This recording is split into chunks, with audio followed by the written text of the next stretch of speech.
So what is a software? Software means it is a collection of programs. Program means it is a collection of codes or statements. Okay. Then we divide that software into two sections, that is system software and application software. What is system software? System software is the software designed for the system itself. Okay, the software that is designed for the system is known as system software. And the software that is designed for particular application, it is known as application software. Then, according to system software, how many types are there? Two types are there, isn't it? Okay, two types of system software. It is operating system and language processor. What is operating system? It is the mediator between computer and user. Okay, so software is divided into two. First one, it is application software. Second one, it is system software. System software is the software that is designed for the system. Application software is the software that is designed for one application, for a particular application. For example, hotel management, billing. We are using some software for that purpose. It is only for that purpose. We can't use that software for student management. Okay. So application software means it is the software that is designed for a particular application. Then the system software is divided into two. It is operating system and language processor. Then what is language processor? Language processor means it is the converter. It is just like a converter. That is, which is the language that is understandable by the computer? Anyone? Yes, it is machine language. Okay. So machine language is the language that is understandable by the computer. So whenever we write one program based on any of the language, that is high level language or assembly language, the system wants to convert that high level language into machine understandable language, that is machine language. Machine language means it is 0 and 1. That is the machine language. Okay. So all the language, that is when we are writing a program in Python, after completing that Python program, the system wants to convert this Python program into machine language. For that purpose, we are using this language processors. Okay, so language processor is just like a converter for converting this Python language into machine language, computer understandable language. Okay, so for that, there are mainly three types of language processors: assembler, compiler, and interpreter. Then, what is assembler? Rahul, any idea about this assembler? From the word itself, the conversion is there. Assembler. No, Aparna? Assembly language to machine language. Correct. It is assembly to machine language. Assembler is a language processor. It is used to convert assembly language to machine language. Okay, so that is assembler. And the other two language processors, that is interpreter and compiler, are used to convert high level language into machine language. Which language processor is used by Python? Which language processor is used by Python? This interpreter and compiler both are used for converting high level language into machine language.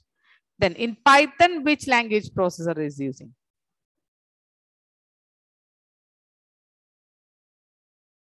No idea. I'm always telling, do this program in Python. Interpreter. Okay. So in Python, we are using interpreter language processor. Okay. So we are doing our program, Python program in Python interpreter. So language processor used by Python programming language, it is interpreter. Okay.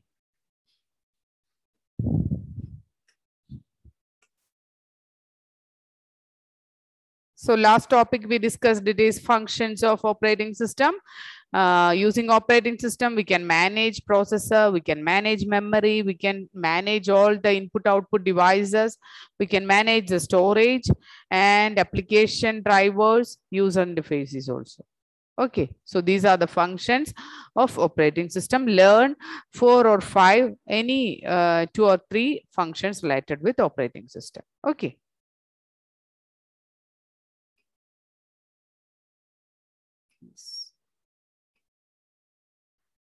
Next topic, that is, we already discussed this one, that is language processors, and write the notes about this language processor. That is, as the computer understand machine language. What is machine language? It is 0 or 1. Where as humans understand high level or human language like English language. Okay, so language processors does the conversion task. Which type of conversion? It is from high level to machine language. So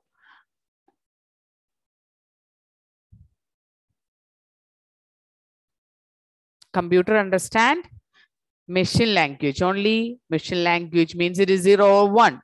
Whereas human understand high level or human language. Okay, that is English like language. The language that is in English like language is known as high level language. Okay, language processors does the conversion task. Which conversion? It is high level to machine language. Then there are 3 types of language processors. First one, it is compiler. Assembler means it is to convert assembly language into machine language. Second one, it is compilers. It convert high level language code to machine code in one session. That is the difference. Both these compiler and interpreter are used for converting high level language into machine language. But one difference is there. The difference is based on the conversion session. That is, in compiler, it convert high level language in one session. That is, the whole program is first converted to machine language, then only it will check if there is any error in that program or not. Okay, but in the case of interpreter, it is line by line conversion.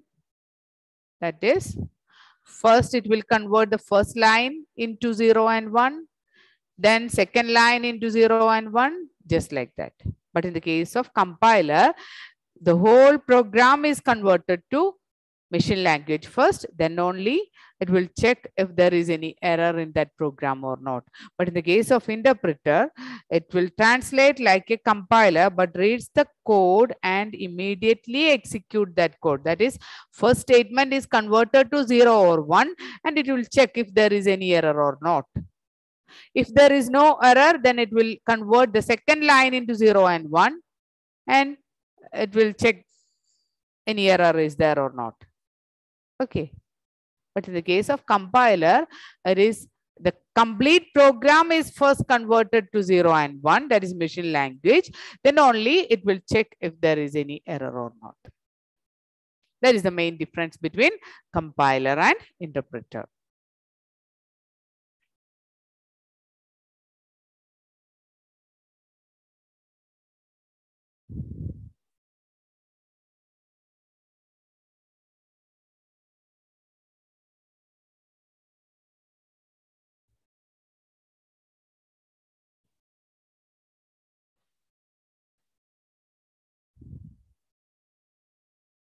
Completed, Rahul? Rahul? Completed? Yes, ma'am. Okay.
Sarah completed. Okay.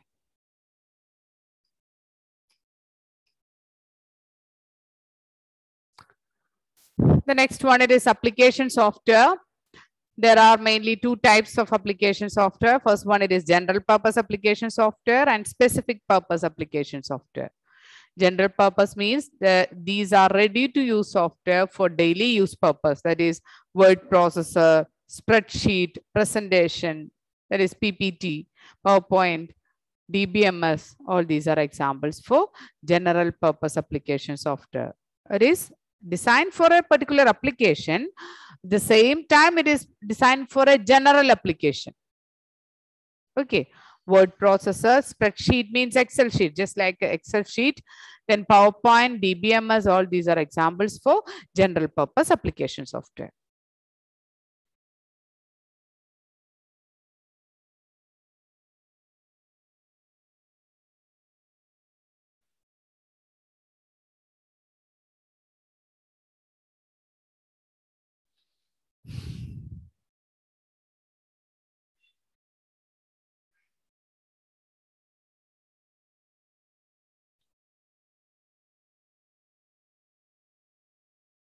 Second one, it is specific purpose application software. That is software which are designed for specific tasks. For example, hospital management, payroll, hotel management, stock management, or accounting softwares. All these are examples for specific purpose application software. It is designed for a specific purpose. It is not common, but it is only for that particular application. Softwares which are designed for specific tasks. For example, payroll, hotel management, hospital management, stock management, etc. are known as specific purpose application software.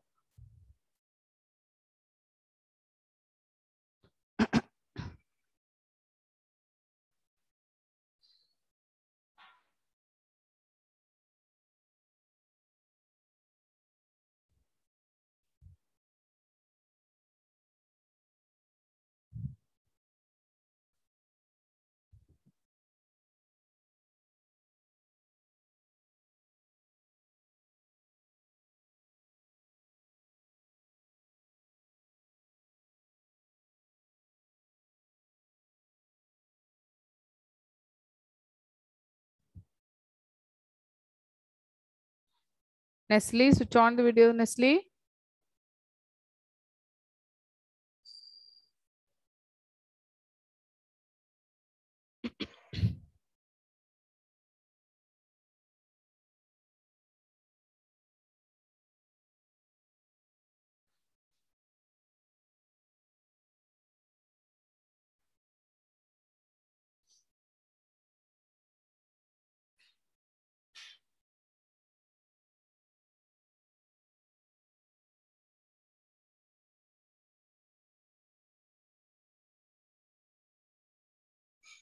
Aparna completed. Yes, ma'am. Okay. So next one, it is utility software. Utility software that assist operating system in carrying out certain specialized tasks is known as utility software. The software that assist operating system in carrying out certain specialized tasks, just like virus prevention. Antivirus is an example for utility software. All these topics we already discussed. Just write the notes about this one. Okay, so utility software means it is the software that assist operating system in carrying out certain specialized tasks, just as like virus prevention, and for compression. That is, antivirus is one of the common example. That is, an antivirus scans the system for any virus, and if detected, gets rid of it by deleting or isolating it.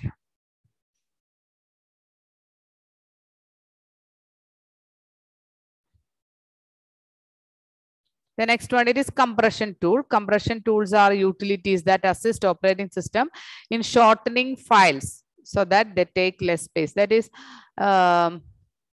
Did you heard about zip files? Zip files, yes. That zip file is an example for compression tool. That is, we just compress that big file to reduce the space. Okay, so compression tool means a big file is compressed to form a small file, that is shortening the file using compression tool, just like a zip file. So it will take a less amount of memory or space.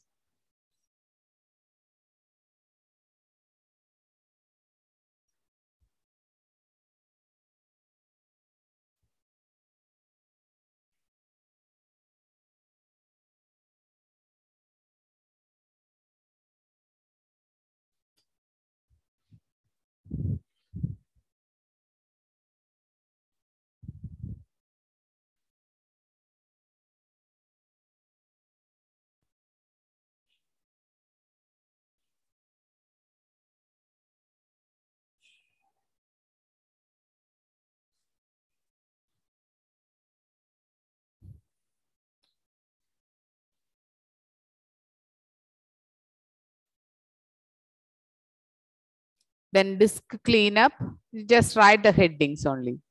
No need of writing the expansion. Disk cleanup, that is used for this tool used to assist users in freeing up disk space.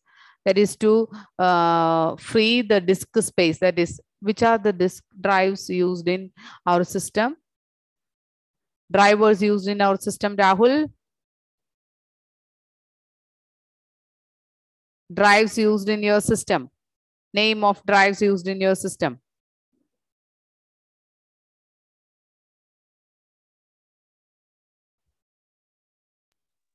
Sorry, ma'am. Which are the drives used in your system?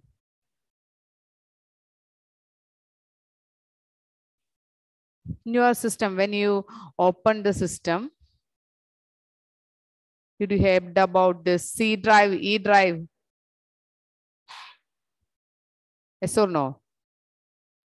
Yes, ma'am. Okay, so these are the drives. Okay, so disk cleanup tool assists users in freeing up disk space. Okay, to free the disk space or drive space, we are using this disk cleanup utility software. This is an example for utility software. Then disk defragmentation. Disk defragmentation means it is used to manage the memory. No need of writing all this definition. You just write the headings.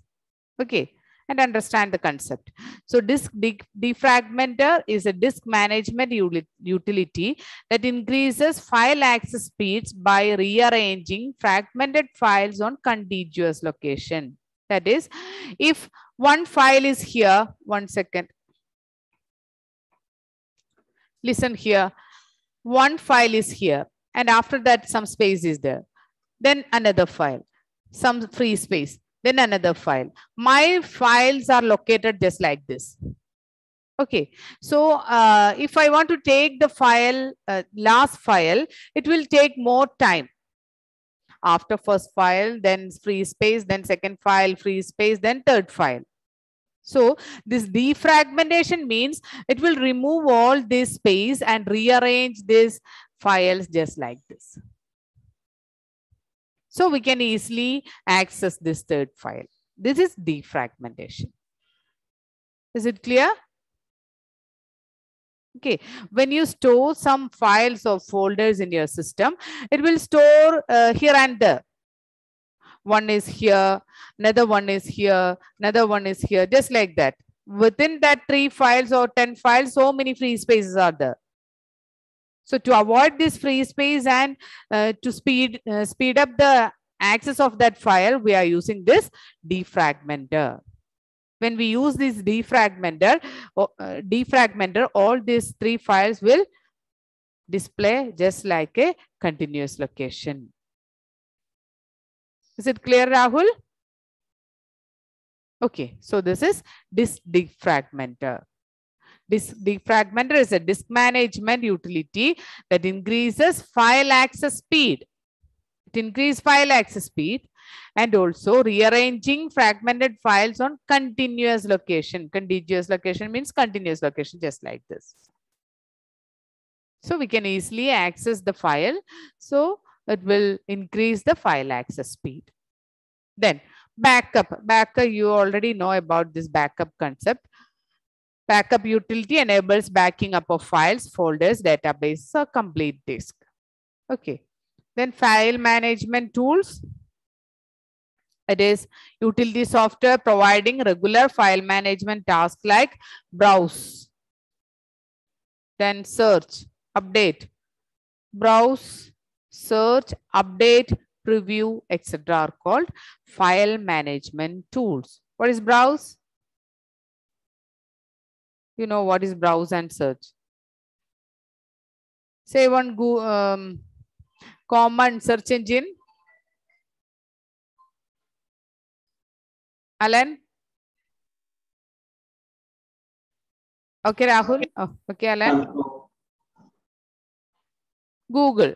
Okay. So file management tool is a utility software providing regular file management tasks. Regular file management tasks like browsing, searching, update, and preview are called file management tools. Okay. So learn the headings, that is the concept related with disk cleanup, disk defragmenter, backup, file management tools, just like that. Okay. No need of by hearting all the definitions. Based on the term, you learn the concept. Okay. No need of by hearting. Disk cleanup means it will clean up the disk, means it will free the content in that disk. Just like that. Okay.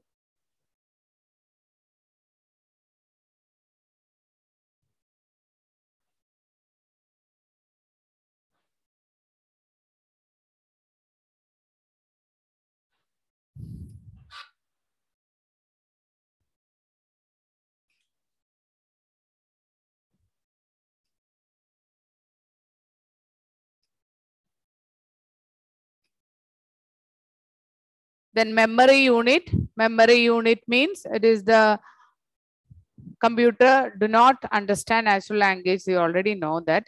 In that memory unit, from this memory unit, we can learn some portions. That is, what is bit?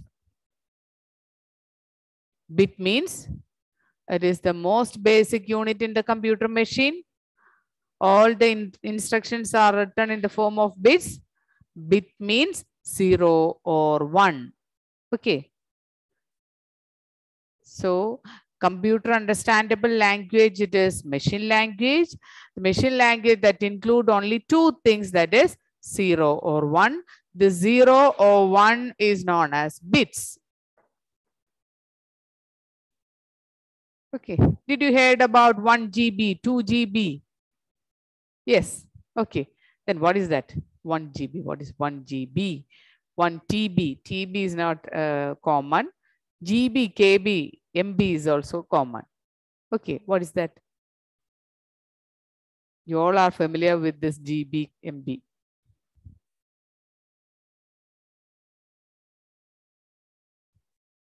Five GB data pack, 5 GB mobile data. What is that? It is based on this. Okay, we'll explain that thing. 1 bit means 0 or 1. You want to write this one till TB.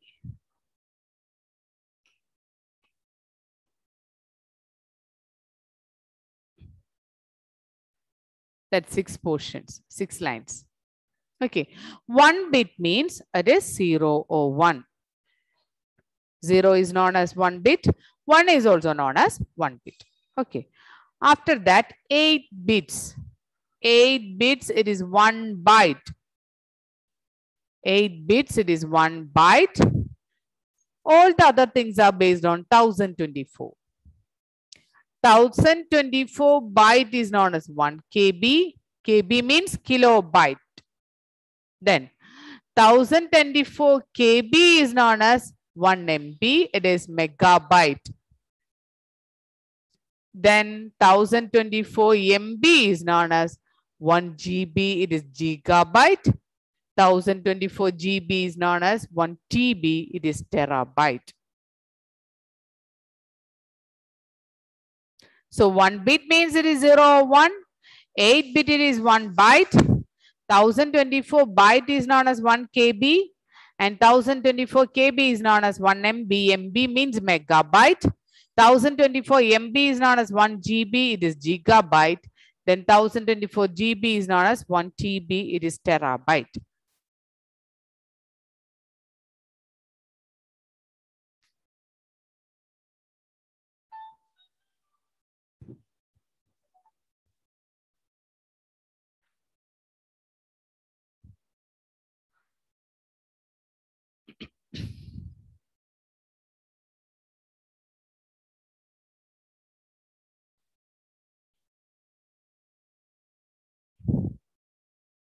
Okay.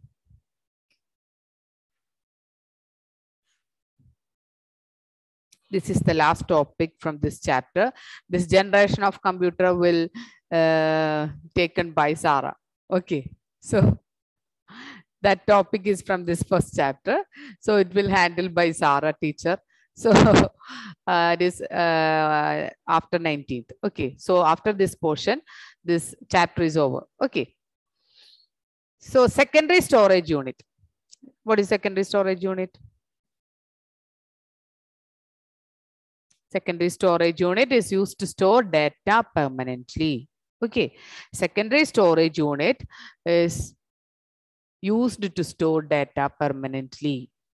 It consists of different types of storage devices. You're all familiar with all these terms: hard disk, CD. All these are common terms related with the secondary storage devices. Secondary storage device means the storage unit, it is used to store data permanently. It consists of different types of storage devices. Most commonly used devices are, the first one, it is hard disk. Hard disk is the commonly used secondary storage device. Okay. It is the most commonly used storage device to store data on a computer. It consists of multiple magnetic plates and heads to read and write data. Magnetic plates are further divided into tracks and sectors to store data. I will explain this concept.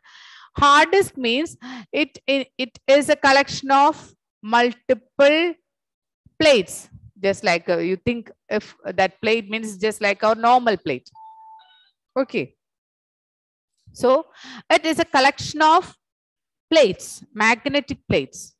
Then it includes different number of magnetic plate, and this magnetic plate is again divided into different tracks. This is tracks. This is known as tracks. Okay. So hard disk, in the case of CD also, it is a collection of different magnetic plates, and each magnetic plate is again divided into different number of tracks, and each track is again divided into different sections known as sectors.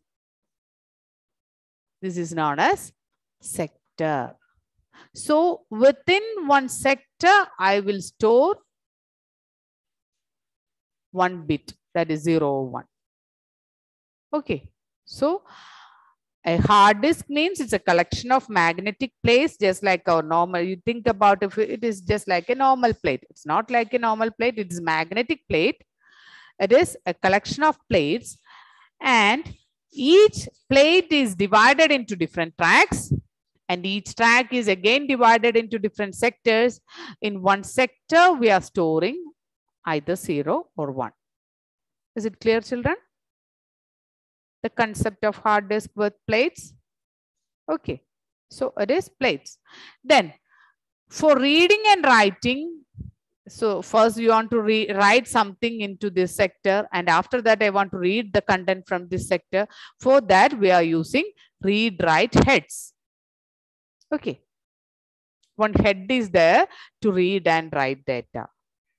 So one hard disk means it is a collection of magnetic plate, and each magnetic plate are further divided into tracks. That track is again divided into sectors. Within one sector, we are storing a bit. Okay, so if you want to write or read something into or from that sector, we are using heads. Read, write, heads.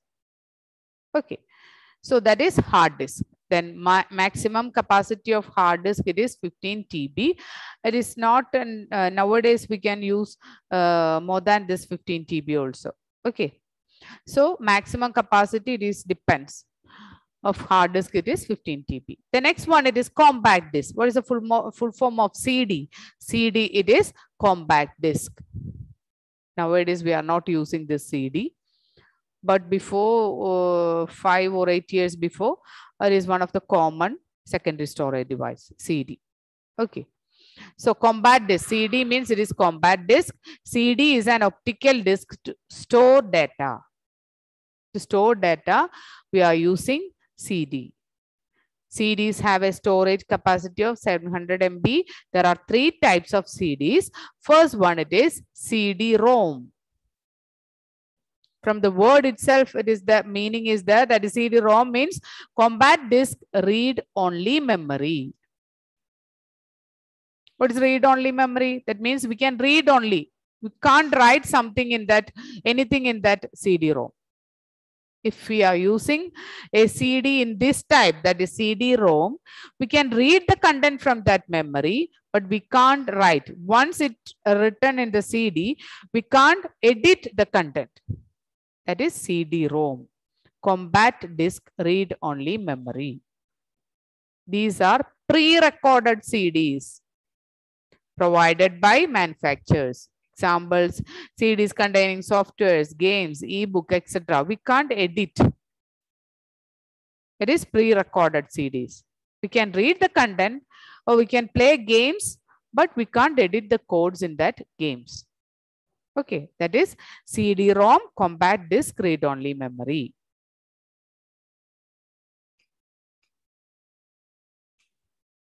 The next one, it is CDR, compact disk recordable. Data can be recorded on these CDs only once. Okay, that is, we can write the content in the CD, but only once. But only once. But in the case of the CD-ROM, we can't write. It is pre-recorded CDs. But in the case of CDR, user can write only once. That is CDR, compact disk recordable. Data can be recorded on these CDs only once. After that, we can't do anything. We can just read the content. We can't edit the content. Okay. Then last one, it is CDRW, that is rewritable. Here we can write the content and also, that is write the content and also read the content. We can edit the content. We can write the content in different times. Okay. So that is RW, that is compact disk rewritable. Compact disk rewritable. These types of CDs can be erased and recorded multiple times. Erased and recorded multiple times.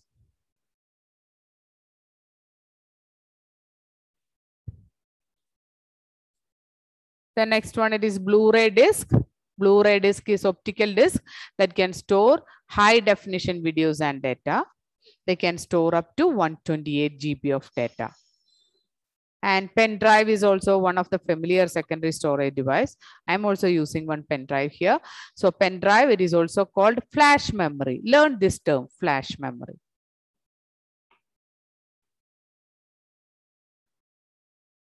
It is also called flash memory. It is a solid state memory that can store more than 128 GB of data.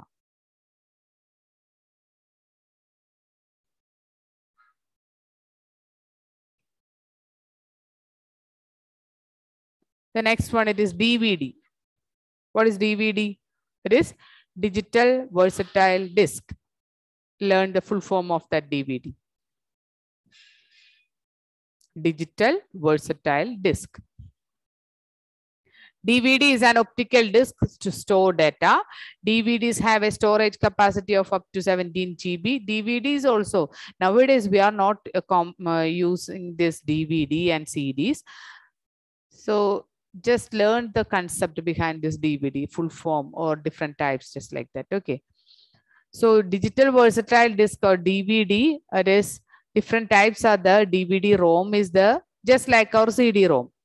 DVD-ROM, digital versatile disc ROM, DVD-R, digital versatile disc recordable, DVD-RW, it is rewritable, same as that of CD. You just write the headings. DVD-ROM, DVD-R, DVD-RW.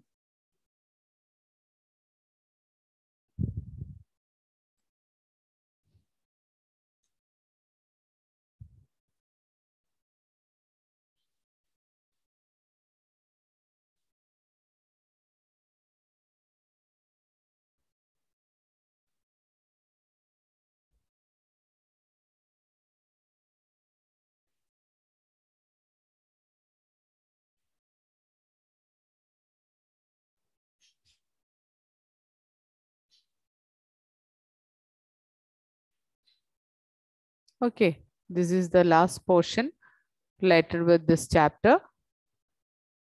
So the main topic we discussed today is secondary storage devices. Secondary storage device include DVD, CD, pen drive, hard disk. Different types of CDs are there. Different types of DVDs also are also there. Okay. Then what is the duplicate name for pen drive? Anyone? Pen drive? Flash memory. Correct, Rahul. It is flash memory. Okay. So next day onwards, we can start a new lesson. It is not related with Python. It is another programming language. It is SQL, structured query language. Okay.